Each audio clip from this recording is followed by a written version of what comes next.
এক বছরের প্রত্যেকটা মুহূর্ত গুরুত্বপূর্ণ, এটা বিশ্বাস করো আর না করো। ভাই 55টা চ্যাপ্টার পড়তে হবে, ভাই তুই শর্ট সিলেবাসই শেষ করতে পারতেছিস না, কখন ফুল সিলেবাস পড়বি? আবার বলে ড্রিম বলে ডিএমসি, তোমরা বলে আবার ডিএমসি ড্রিমার। Thank you.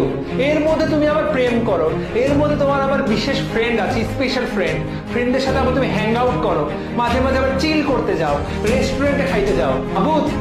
মাহবুব তোর বাপ মা যদি এগুলো জানে তুই কি করিস আর তোর সামনে কত পড়া, তোকে প্রত্যেকদিন 2বার করে লাথি মারতো। সত্য কথা। Thank you so much. হয়ে যাবা। আমরা কি করি, জীবনে কোনোদিন পড়ি নাই, আজকে মোটিভেটেড হয়ে আজকে আমি ফাটাই দিব। ওই ফাটানো ওই একদিনই থাকে, আর কোনোদিন তো আমি লাইফে ফাটাইতে পারবো না। তুমি যদি প্রতিদিন সকালে উঠতে না পারো, একটা না 7 দিন খুব কষ্ট হলেও জাস্ট উঠে বসে থাকো, 8ম দিনে তোমার ব্রেন অটো তোমাকে জাগাবে। প্রত্যেক ভালো স্টুডেন্ট তুমি দেখবা তারা মোটিভেটেড অত বেশি না, তারা ডিসিপ্লিনড। এটা হলো তাদেরকে ডিফাইন করে। কিছু মাদারবোর্ড স্টুডেন্ট থাকে যাদের অ্যাকচুয়ালি পড়াশোনা ভালো লাগে না, এটার কোনো ভ্যালিড রিজন নাই। ঠিক আছে, আমি তোমাকে উদ্দেশ্য করে বলতেছি, শুনো হারামজাদা। কথা হলো যে লাইফে ভালো করতে গেলে আমাকে পড়তে হবে, আর লুজার চিন্তা করে ভালো লাগে না আমি পড়বো না। Just one simple difference. এমন কথা হলো, তারপরে কিছু হ্যাকস আছে। পড়তে যদি ভালো না লাগে কি কি করা যেতে পারে? প্রথম হলো starting time issue. What is starting time issue? আমাদের মধ্যে মাঝে মধ্যে হঠাৎ করে খুব পিনিক উঠা যায়। আমি আনাস ভাইয়ের একটা ভিডিও দেখলাম, প্রচুর মোটিভেটেড, আজকে আমি ফাটাই দিব। এই কথা বলার পরে আমি সুন্দর মতো পড়ার টেবিলে ঝাঁপাই পড়ি, 4-5 ঘন্টা পড়লাম, তার মধ্যে তাই বলে তারপর গায়েব হয়ে গেলাম। 3-4 দিন নেই, 5 দিন নেই, আবার একটা ভিডিও দেখলাম, আবার পড়লাম। তো এই যে আপ ডাউন করতে গেলে কখনো পড়া হবে না। কথা হলো, তুমি যদি একটা না অনেক দিন পড়াশোনা না করো এবং তোমার অনেক পড়াশোনা জমে যায়, তুমি প্রথম দিন 17 ঘন্টা পড়তে পারবা না। No matter how motivated you are, no matter who you are, তুমি প্রথম দিন 17 ঘন্টা পারবা না। প্রথম দিন 17 ঘন্টা পড়লো, সেকেন্ড দিন তোমার ব্রেন তোমাকে অ্যালাউ করবে না, কারণ he is not use to it. আমি যদি 6 মাস জিমে না যাই, আমি যদি এর আগে 200 কেজিও তুলতে পারতাম, আমি প্রথম দিন যাই 200 কেজি তুলতে পারবো না। এটা আমাদের ইনস্ট্রাক্টররা বলে দেয়। প্রথম দিন আমরা যাবো কত, 100 মারবো, 1 উইক পরে 120, তার 1 উইক পরে 150, তার 1 উইক পরে 170। 3 সপ্তাহ রেগুলার জিম করার পরে then I get my strength back. তো তোমাকে এই কাজটা করতে হবে। একটা সিম্পল কার্ভের কথা চিন্তা করবা, যে প্রথম দিন 1 ঘন্টা, তারপর দিন 2 ঘন্টা, তারপর দিন 3 ঘন্টা, তারপর দিন 4 ঘন্টা, এইভাবে গ্র্যাজুয়ালি ইনক্রিজ করবা। যে প্রথম দিন 5 ঘন্টা পড়লাম, তারপর দিন আমার টার্গেট জাস্ট 30 মিনিট বাড়ায় পড়া, 5.5 ঘন্টা।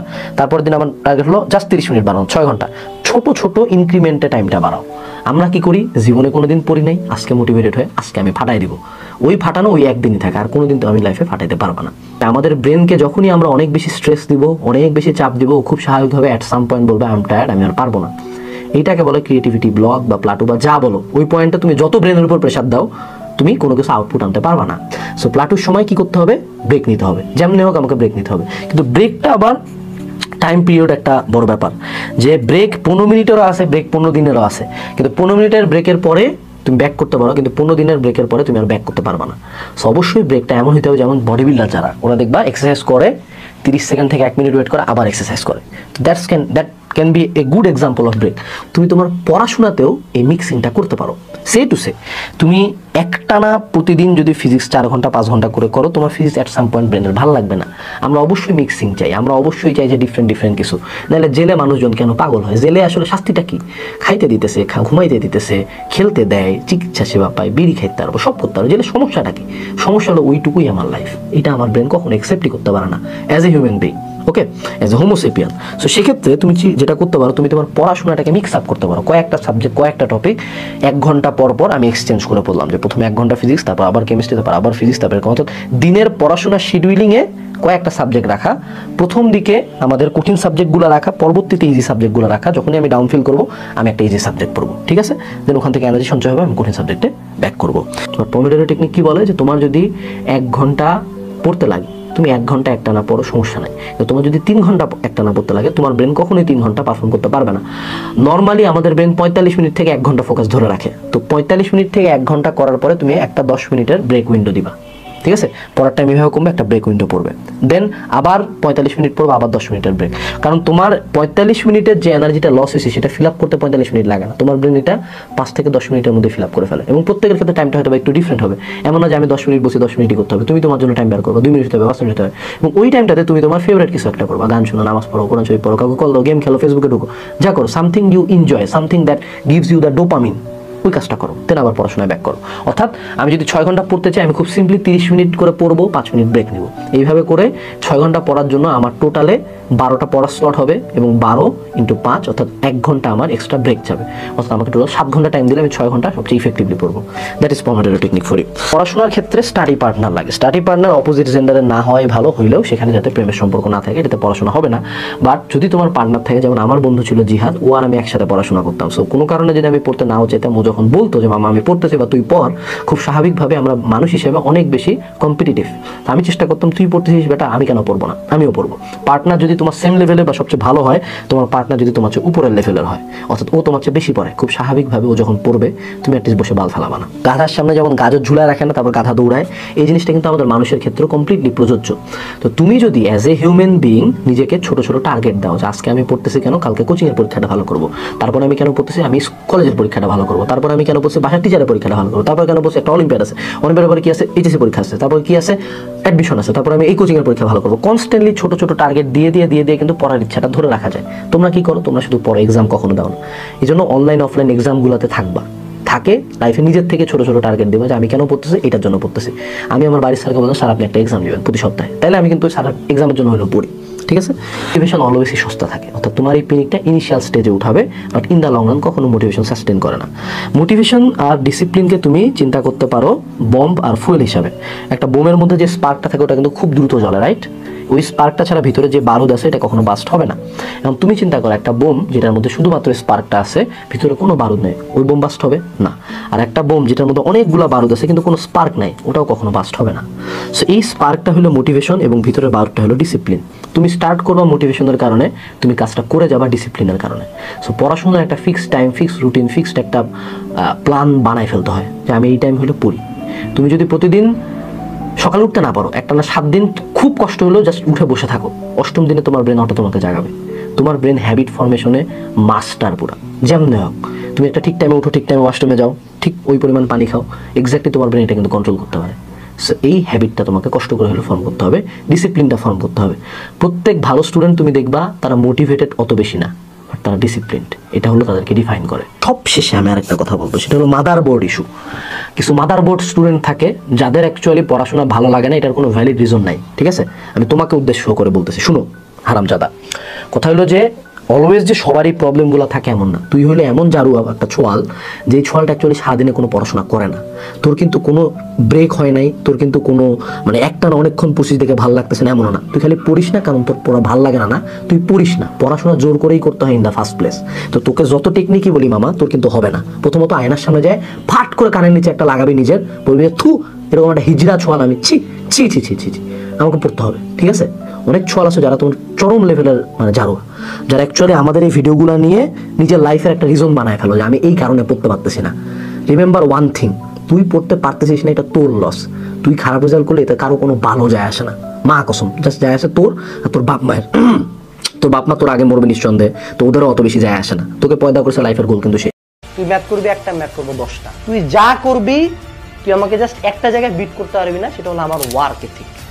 এই জায়গায় আমি সাইকো, মানসিক রুগী, আমি মরার আগে পর্যন্ত কাজ করবো। এই মেন্টালিটি নিয়ে যদি আগাও, লাইফে কোনো জায়গায় আটকাবা না, সর করে পার হবা।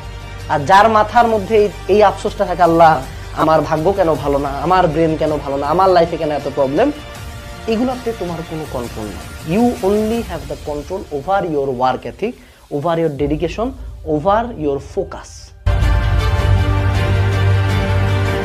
জীবনে একটা ভালো স্টুডেন্টের কাছ থেকে, তোর যে ক্লাসের টপার না, ওর কাছে যা পা ধরে ভিক্ষা যাবে, মামা তুই বল তুই কেমনে পড়েছিস, জীবনে বলবে না, বরঞ্চ যেগুলো তোর ক্ষতি করবো ওগুলা বলবে। কোনো ভালো স্টুডেন্ট, কোনো সফল মানুষ চায় না আরেকজন সফল হোক। সোজা বাংলা কথা বলি, এই দেশ 17 কোটি না, এখন 20 কোটি হয়ে গেছে, ঠিক আছে। 20 কোটির দেশ, এখানে 1% মানুষ সফল।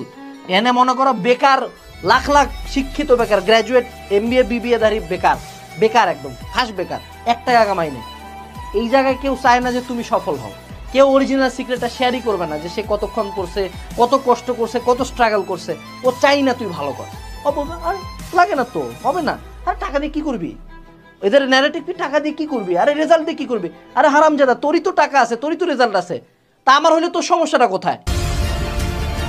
তোমাদের ব্রেনে একটা গার্বেজ কিছু হারামজাদা পীর ঢুকায় দিছে যে তোমাকে একটা চ্যাপ্টার খুব ভালো মতো পড়তে হবে। দেখো, এরা এতটাই নিকৃষ্ট মানে মানুষ যে নিউটনিয়ান মেকানিক্স বা নিউটনীয় বলবিদ্যার উপর 30 ঘন্টার ক্লাস দিছে। একটা জিনিস বুঝ বাবা, তুই যদি নিউটনীয় বলবিদ্যার উপর 30 ঘন্টা ক্লাস করিস, তুই কিন্তু জাস্ট একটা সৃজনশীলের প্রিপারেশন নিছিস, একটা সৃজনশীল আর 2টা MCQ. This is not a very good chapter. এত মানে এমন বাপ কোনো চ্যাপ্টার না যে 30 ঘন্টা লাগে। অর্গানিক কেমিস্ট্রি হলে মানতাম, এটা তো সেপারেট জিনিস। তো তুই যখন এই যে তোদের মাথায় ঢুকাইছে যে একটা চ্যাপ্টারে পুঙ্খানুপুঙ্খ line by line word by word প্রত্যেক প্রতিপাদন প্রত্যেক ম্যাথ বুঝতে হবে, তখনই মারা, তখনই সিলেবাস শেষ হবে না। কারণ তুমি বুঝো, আমি নিজে তো আমি বোর্ড টপার, আমি যখন প্রথমবার জীবনে ভেক্টর বুঝছিলাম আমি নদী নৌকার একটা ম্যাথও পারতাম না, তারপরে পারি নাই। তোমার ব্রেন কখনো একবারে সব ইনফরমেশন একদিনে হবে না। যে গোটা পৃথিবীর সবচেয়ে ভালো সাইক্লিস্ট, সেও প্রথম দিনে সবচেয়ে ভালো সাইকেল চালায়নি, বছরের পর বছর চালায় ওই জায়গায় গেছে। অর্থাৎ তুমি যদি প্রথম দিকে টার্গেট করো যে সিলেবাস শেষ হবে, প্রতিটা টপিক প্রতিটা ম্যাথ পারবো, তাহলে হবে না। প্রথমে কেতাব স্যারের সাথে উদাহরণের ম্যাথ করছি, তারপর না অনুশীলনী ম্যাথগুলো করা সাহস হবে। তুমি যদি শুরুতেই টার্গেট করো উদাহরণ অনুশীলনী মিলায় 300 ম্যাথ আমি করবো, একটা ম্যাথও পারবা না, তোমার ব্রেন আগেই টায়ার্ড হবে, ওরে বাবারে ভাই এত দূর। ঠিক আছে, তো এই জায়গায় 100%-এর দিকে যাওয়ার দরকার নেই। একটা চ্যাপ্টার যদি 60-70ও বুঝছো, 60-70% পারো, ডান, আসসালামু আলাইকুম, ধন্যবাদ, ডান, ওই চ্যাপ্টার ডান। প্রথমে আগে শেষ করো, তারপর আমরা সেকেন্ড টাইম থার্ড টাইম যখন বই শেষ করবো তখন দেখবা টাক টাক করে জিনিসপাতি মিলতেছে। পরিবেশটা থাকে, এখানে কিছু করার নাই। এমন না যে এখন আমি একজনের সুখে সুখী হইতে পারবো না, আমার সুখী হইতে হবে, সবারই সুখী হইতে হবে। সো খেয়াল করে দেখো যে অনেক স্টুডেন্টই কিন্তু দেখা গেছে যে চুপ হয়ে গেছে, একদম চুপ, আইডি ডিএক্টিভেট হয়ে গেছে, ডিলিট হয়ে গেছে। ওদেরকে আমরা দেখতেছি না, মনে হচ্ছে ওদের কোনো অস্তিত্বই নেই, কিন্তু ওরাও কিন্তু মানুষ, ওরাও কিন্তু পড়াশোনা করছিল। সো এই যে এই দিনটা আসার আগে বোঝা যায় না যে সামথিং হ্যাপেন্ড, কিছু একটা হয়ে গেছে অ্যান্ড আমি মিস করেছি। এই দিনটা হবার আগে আসলে এই জিনিসটা বোঝা যায় না।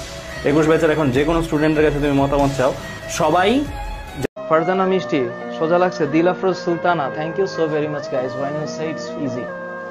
আমার ব্যাখ্যারও দরকার নাই, তোমরা তোমাদের বইটা নিয়ে সকালবেলা ফজর নামাজ পড়ে বসো, 2 ঘন্টা মনোযোগ দিয়ে পড়ো। তোমার চারপাশের থেকে মনে করো ডিজিটাল যত কিছু আছে মোবাইল টোবাইল ফেলাই দাও, সরো দূরের থেকে। তুমি তোমার টেবিল আর তোমার বই আর তোমার খাতা আর তোমার মনোযোগ, যেটা আমাদের এখন কমে গেছে। আমাদের মনের মধ্যে এখন এত কুতকুতি, বিভিন্ন সময় আমাদের সব, সরি ফর দ্য ওয়ার্ড আমার চলে আসছে ভেরি আনফরচুনেটলি, এই শব্দটার মানে হচ্ছে আমাদের ব্রেনটা এত বেশি তিরিং বিরিং করে, এখন স্থির থাকতে চায় না। আমরা যে একটা শান্তিমতো একটা জিনিস ভাববো, তুমি দেখো হিসাব করে তোমার মন কতক্ষণ তোমার টেবিলে তোমাকে বসতে বলে। This is about your achievement guys, when you understand. Dhaka বিশ্ববিদ্যালয়ে চান্স পাওয়ার মজাটা কি জানো? মজাটা এই জায়গায়, তুমি যখন ঢাকা বিশ্ববিদ্যালয়ে যাবা জুনিয়র হয়ে, তুমি দেখবা তোমার হলের তোমার পাশের রুমের একটা ভাইয়ের আগামীকাল বিসিএস ক্যাডার হয়ে গেছে, সে বিসিএস অ্যাডমিন ক্যাডার হয়ে গেছে, সে বিসিএস ফরেন ক্যাডার হয়ে গেছে, সে পুলিশ ক্যাডার হয়ে গেছে, কাস্টম ক্যাডার হয়ে গেছে। কাজ থেকে তুমি দেখবা এত সুন্দর সাফল্য। তুমি যখন ঢাকা বিশ্ববিদ্যালয়ে চান্স পাবা, তুমি দেখবা তোমার রুমমেট বড় ভাইটা জাতিসংঘের কোন একটা স্পিচ দিতে চলে গেছে, কোন একটা কনফারেন্সে চলে গেছে।